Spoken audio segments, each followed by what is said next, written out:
So a very good morning, students. Students, in my previous video, I had solved till this part, and I hope you must have watched it.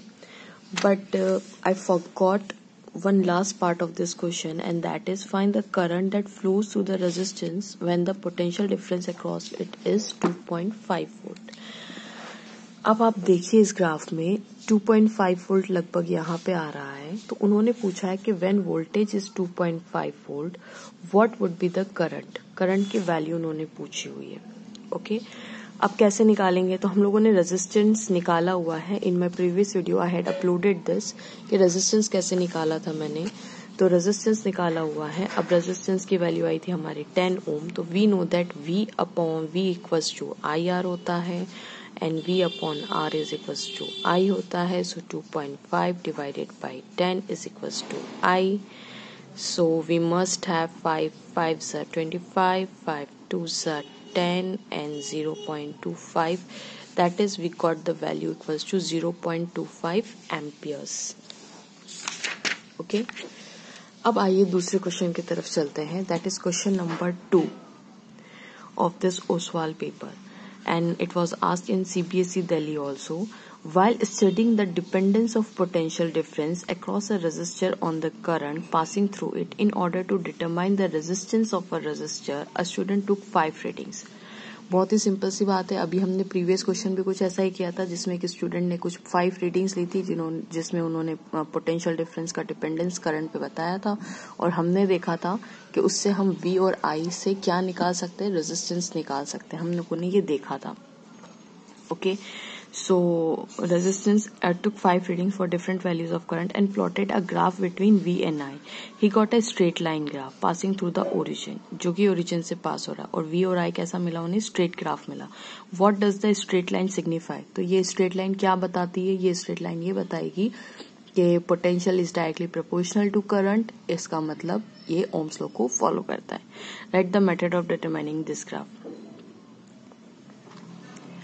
While studying dependence resistance, a student took 5 readings for different values of current and plotted. देखिए यहाँ पे एक चीज different है. यहाँ पे इस student ने 5 रीडिंग लिए for different values of the current.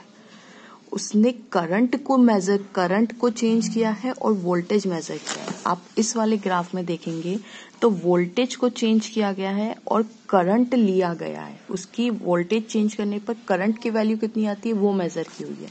और इस वाले ग्राफ में उसने क्या किया है, उसने लिया है कि करंट की डिफरेंट वैल्यूज लिए. Let's say I1, let's say I2, let's say I3 and let's say I4. ये 5 वैल्यू बोलिए कि 5 रीडिंग्स ली हुई है और 0 से पास हो रहा है. तो ये करंट की वैल्यूज है I1, I2, I3, I4 and last one is I5. Okay, और इसके अक्रॉस वोल्टेज मेजर किया हुआ है. ठीक है, तो वोल्टेज भी कुछ आएगा V1, V2, V3, V4 and V5. Okay, तो यहाँ पे है आपका वोल्टेज और इस एक्सिस पे है आपका करंट जो कि आता है एम्पियर में, और यहाँ पे आएगा वोल्ट्स में. ओके, इस एक्सिस में आपका आएगा. तो करंट के अक्रॉस वोल्टेज मेजर किया, मतलब पहले करंट लिया गया, एमीटर को घुमाया होगा, एमीटर की रीडिंग नोट डाउन की होगी, उसके करस्पॉन्डिंग वोल्टेज कितना मिलता है वो लिया हुआ है. और इस वाले ग्राफ में वोल्टेज को घुमाया होगा और करंट लिया गया कि एमीटर में करंट कितना आया, वोल्टेज जब इतना था तब करंट कितना है वैसे मेजर किया है ना. तो ये I वर्सेस ऐसा ग्राफ है. तो क्या देखा गया कि इट विल चाहे देखिए ओम्स लॉ क्या बोलता है कि V is directly proportional to I. तो चाहे V बढ़ाइए तो I बढ़ेगा या I को बढ़ाओ तो V बढ़ेगा, एक ही बात है ना. बस V is directly proportional to I, और वही उससे मिला. तो क्या देखा कि नहीं भैया मेरा ग्राफ तो कैसा जा रहा है, स्ट्रेट जा रहा है. दिस ग्राफ इज स्ट्रेट, और जाना भी चाहिए. अब जब उन्होंने देखा कि स्ट्रेट ग्राफ मिला तो ये क्या डिटरमाइन करता है, हमें ये पता चला कि इस ग्राफ से कि V is directly proportional to I है. अब V और I का ग्राफ, चाहे वो I यानी IV यानी ये IV का ग्राफ हो या फिर VI का ग्राफ हो, बात एक ही, आपको क्या मिलेगा, रेजिस्टेंस ही मिलेगा.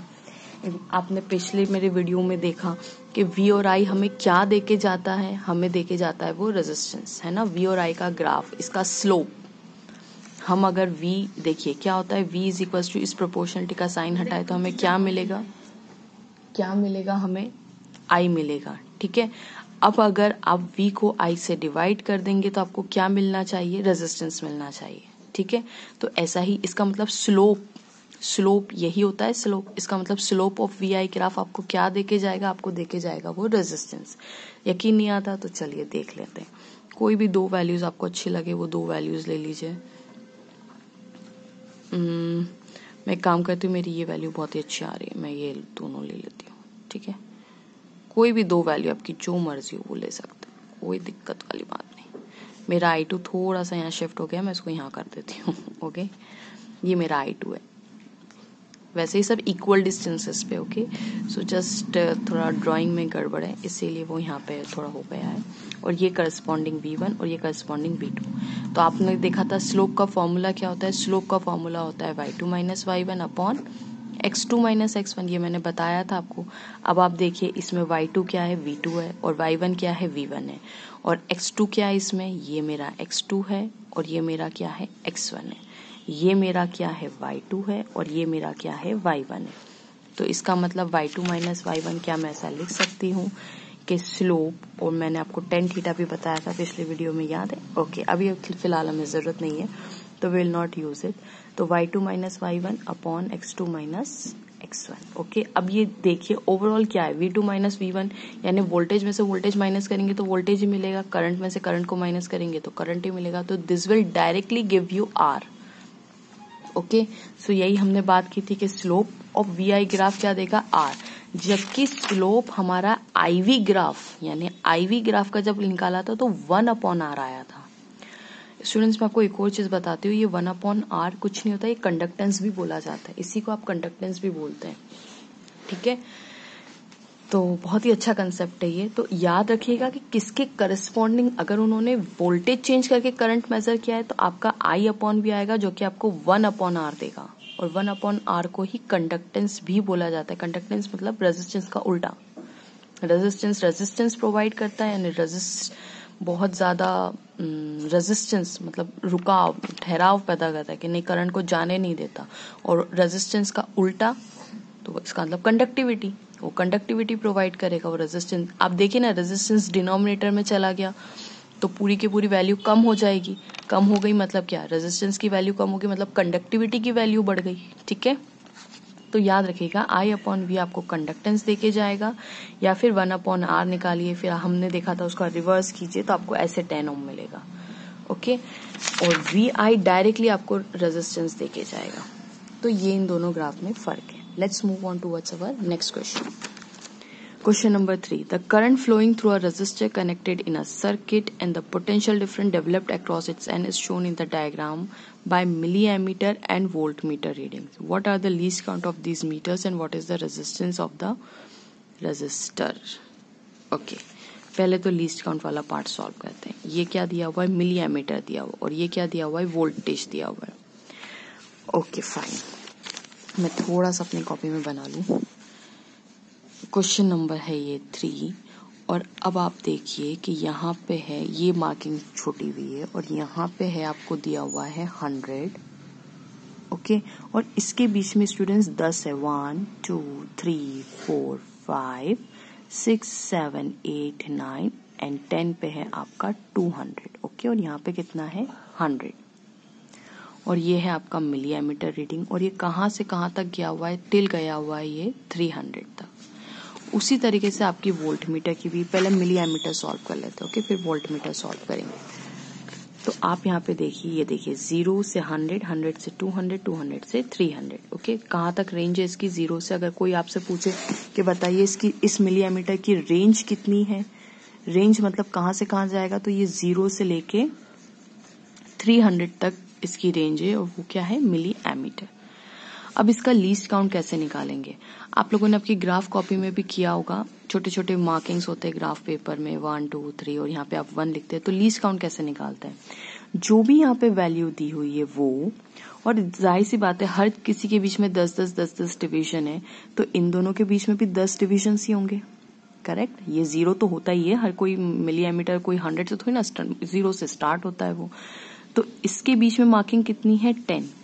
तो इसका मतलब लीस्ट काउंट की वैल्यू कैसे आप निकालते हो, आप करते हो कि इन दोनों के बीच में number of countings that is 10, least count of one division that is 100, ठीक है, दैट इज 10 मिली एम्पियर। नहीं आया समझ में? एक और बात देखिए, least count of one division multiply by total number of division is equals to, देखिए यहाँ पे अगर 0 है तो यहाँ पे 1, 1, 2, 3 ऐसे 10 डिवीजन होंगे, तो एक डिवीजन की वैल्यू कितनी निकली? 10 मिली एम्पियर। तो 10, 10, 20, 30, 40, 50, 60, 70, 80, 90 और फिर 100। तो least count of one division is equals into total number of divisions gives you 100, ठीक है। तो हमने क्या किया, least count of one division is equals to कितना आया, यहाँ से यहाँ तक कितनी है, लास्ट वैल्यू कितनी है, 100 है यहाँ पे, ठीक है। तो ये 100 को रखिए। स्केल में भी तो आप ये करते हो, स्केल में क्या होता है, आपकी ये स्केल होती है 1 सेंटीमीटर की, तो यहाँ पे 0 होता है, यहाँ पे कितना लिखा होता है, 1 लिखा हुआ होता है। इन दोनों के बीच में कितने डिविजन्स होते हैं, 10 डिविजन्स होते हैं। तो आप यहाँ क्या करते हो, ये जो 1 है इसको ऊपर रखो और कितने नंबर ऑफ डिविजन है, 10 है, डिवाइड करो तो ये आ गया आपका 0.1, तो ये एक डिविजन की वैल्यू निकल जाती है आपकी, ठीक है। तो 100 डिवाइडेड बाय 10, ये इसके बीच में 10, जैसे देखिए यहाँ पे 100 है तो एक डिवीजन की वैल्यू कितनी हुई, 10। तो 100 प्लस 10, 110, 120, 130, 140, 150, 160, 170, 180, 190 एंड 200, ठीक है। इसका मतलब 100 के बाद आपको 10 और प्लस करना है तो आप 200 पे पहुंच जाओगे। उसी तरीके से 200 के बाद 10 और ऐड करो तो आप 300 पे पहुंच जाओगे, ठीक है।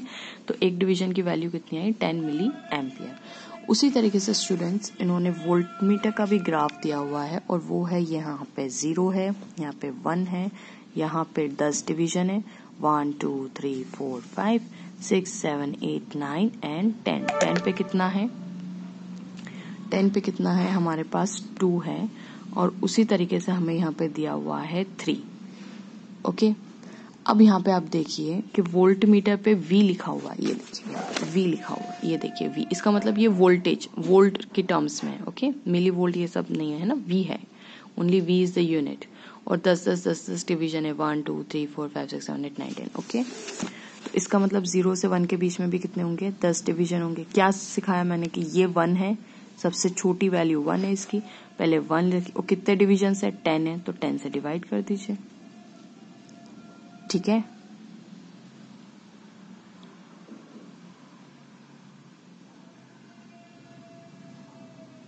Okay fine.